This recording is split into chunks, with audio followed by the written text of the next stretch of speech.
దేవుని నామానికి మహిమ కలుగును గాక.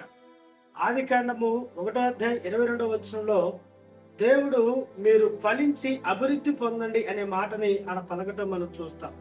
ఆది కాండం 1:28 దేవుడు వారిని ఈ విధంగా ఆశీర్వదించును, మీరు ఫలించి అభివృద్ధి పొంది భూమిని నిండించి ఈ యొక్క పక్షులని, జంతువులని, జలరాశుల్ని మీకు లోబడినట్లుగా చేస్తున్నానని ప్రభు చెప్తూ వచ్చాడు.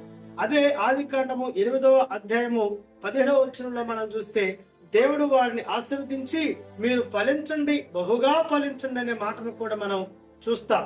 కాబట్టి యోహాను సువార్త 15వ మనకు కనపడుతుంది, ఎవడు నా తండ్రి యందు నిలిచి ఉంటాడో వాడు బహుగా ఫలిస్తాడు అని.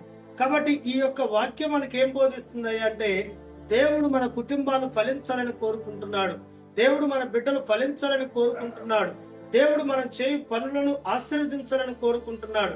దేవుడు మన వెంట ఉండి ఆయన ఫలభరితమైన జీవితాన్ని మనకు మాత్రమే కాక మన చుట్టూన్న ప్రజలకి మన ద్వారా ఇవ్వాలని కోరుకుంటూ ఉన్నాడు.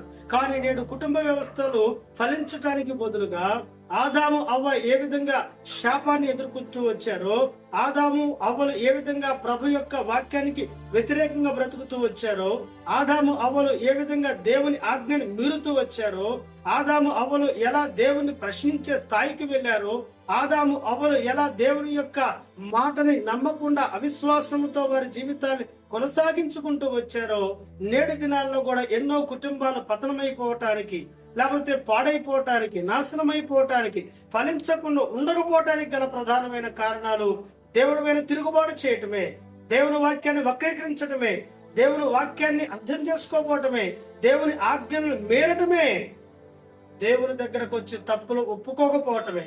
కాబట్టి మన కుటుంబాలు ఎలా ఉండాలని దేవుడు కోరుకుంటున్నాడంటే, మీరు ఫలించి అభివృద్ధి పొంది భూమిని నిండించండి అని చెప్తూ వచ్చాడు. దీంట్లో భౌతికమైన ఆశీర్వాదాలు ఇమిడి ఉన్నవి, ఆధ్యాత్మికమైన ఆశీర్వాదాలు కూడా ఇమిడి ఉన్నవి. కాబట్టి ఈ భౌతికమైన, ఆధ్యాత్మికమైన, మానసికమైన ఈ ఆశీర్వాదాలు మనం పొందాలి అంటే దేవుని ఆజ్ఞలు పాటించాలి, దేవుని స్వరాన్ని వినేవారిగా ఉండాలి, దేవుని ముఖ దర్శనాన్ని చూసేవారిగా ఉండాలి, దేవుణ్ణి వెంబడించే వారిగా ఉండాలి. అప్పుడు మన కుటుంబాలు ఆదాముకి ఇచ్చిన వాగ్దానాలన్నింటినీ కూడా నేటి దినాల్లో మనం సొంతం చేసుకోగలం.